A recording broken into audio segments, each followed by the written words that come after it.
Hello everyone, welcome back to another episode of this video, and today we're going to talk about the new law, the new ruling of Saudi Arabia when in terms of the new ikama. So they call it a privileged ikama. For what reason and for whom it should be given, I don't know. Let's talk about this one. So before that, I just want to take a bath and be ready for my work, and samahan niyo ako. So for those people who are aware of this version of new law or new ikama in Saudi Arabia, well, tune in as well. So maybe you might get another informations regarding of this law. At sa mga hindi pa po nakakalam ng bagong batas na ito, pakinggan mo to, tapusin mo ang video na to para maging aware ka rin. This video is for you. Hello, Assalamualaikum.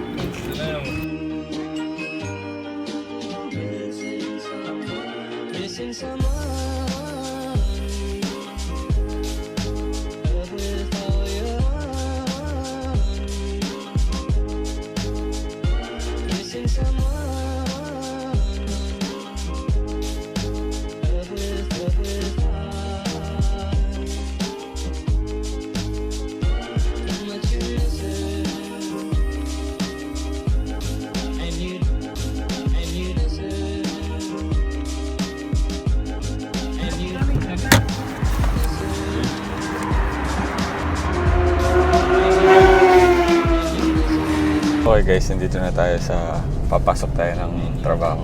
Shata, say hi! Hey, my friend. My friend. Okay, mabalik tayo mga Karel Talk. Tayo ay pag-usapan natin yung bagong batas sa Saudi Arabia. Ito yung tinatawag na special skilled ikama or privileged ikama para sa mga skilled worker, expatriates. So may mga limits lang to, no? Bakit to naipasa at sino nagpasa nito? Okay, so pinasa to ni Crown Prince Mohammed bin Salman para i-abolish yung sponsorship na tinatawag dito sa Saudi Arabia. Inaproba naman to ng Shura Council. At alam niyo naman, ang Shura Council ay isa sa mga maigpit na ministry dito sa Saudi Arabia. So, Englishan tayo ngayon mga Karel Talk. Hinanda ko yung mga papel, yung papel ko para ilista yung mga special na kailangan ko sabihin. So, special residency permit for skilled expatriates such as entrepreneurs, investors, and etc. So, yung bagong ikama ay nagbibigay diin para lang sa mga investor o mga entrepreneur, no? This special residency permit called privileged ikama or new green card style ikama will allow expats to get benefit with his new residency, in which the expatriates can live in Saudi Arabia without sponsor or employer. So gaya na sinabi ko, ito po ay hindi green card, ito ay isang uri o klase lamang ng ikama, yung tinatawag na privileged ikama para sa mga investor o may mga tinatawag na business sa loob ng kingdom. A privileged ikama will only be provided of the following skilled expatriates.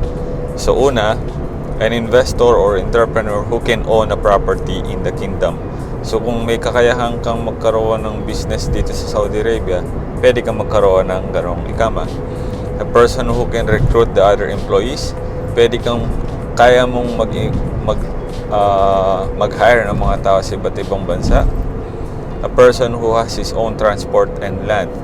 Kung may lupa ka, kung may kotse ka, pwedeng gamitin sa business mo, pwede ka naman.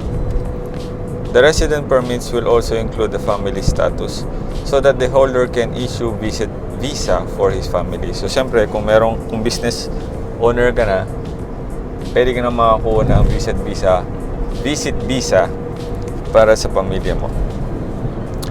So, may dalawang klase ng ikama system na mangyayari dito sa loob ng kingdom. Una, ito yung you can use for unlimited period of time. So, pwede mong gamitin yon na walang limitasyon.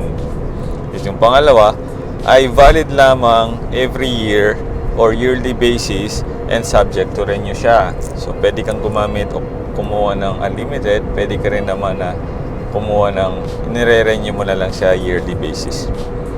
So, requirements for expat to obtain the new ICAMA permit includes having valid passport. Siyempre, kailangan meron kang valid passport, wala kang criminal record, maganda yung health record mo sa Saudi Arabia.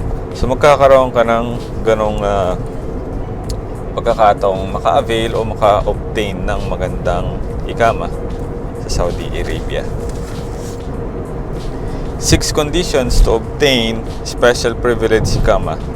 So, meron siyang mga kondisyon para makakuha ka ng ganong uri ng ICAMA. Siyempre, kailangan holding a valid passport. Applicant should be financial solvent. Applicant should be at least 21 years old.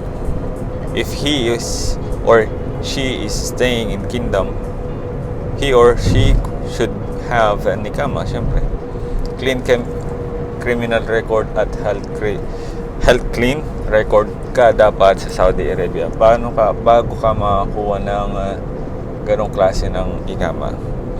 So, mga Karel Talk, the new system will solve a number of cases in which investors resort to that suit, causing great harm to Saudi economy as a result of disorganized work and the existence of an owner just in the name whereas the actual owner of this investment is someone else. So, hindi pa rin to open country mga Karel Talk. Hindi pa rin siya maituturing na pagiging open country ng Saudi Arabia dahil nga meron pa rin namang restrictions. So yung mga ginagawang hakbang ng pamunuan ng gobyerno ng Saudi Arabia ay para lamang magkaroon ng pagkaluwag na hindi sumusobra o nadidestroy yung limitasyon, yung mga restriction na meron dito sa bansang ito. Dahil nga unang-una, sagrado po ang mga lugar na nandito base sa mga paniniwala ng mga Muslimo ng Islam. So definitely hindi nila ito basta-basta bibitawan at i-open para sa lahat ng tao. So sana may natutunan kayo sa aking maikling video na to. At i-inform ko kayo, i-update ko pa rin kayo for more videos.